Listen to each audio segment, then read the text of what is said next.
I'm Lance Frank, meteorologist at the National Weather Service in Tallahassee, Florida, and I'm joined by Dave Vaughn, Beach Safety Director at the South Walton Fire District.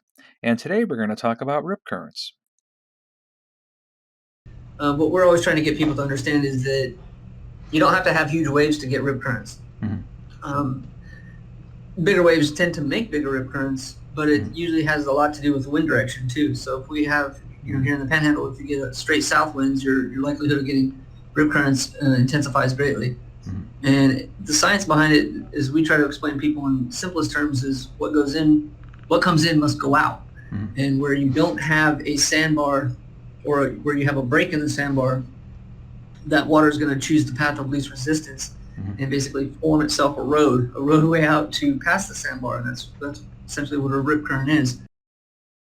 Because our sugar white sand here is so diffuse and not very densely packed, that when you get a couple, sometimes even a matter of hours, if you get enough wave action and wind action, you can change the beach topography, and so we get a lot of what we call pop-up rips. So they're really hard to pin down. It's not easy to mark them and have them, clearly marked for people. Sometimes those that can be life-threatening can pop up and dissipate, in a matter of 15, 20 minutes. And so we don't spend too much time trying to correct people's terminology. We just want them to understand that rip currents are what we get here in our locale. We don't have rip tides, and we don't have undertow. Dave, thank you very much for joining me today and talking about rip current safety. Thank you, Lance. I'm honored to be a participant.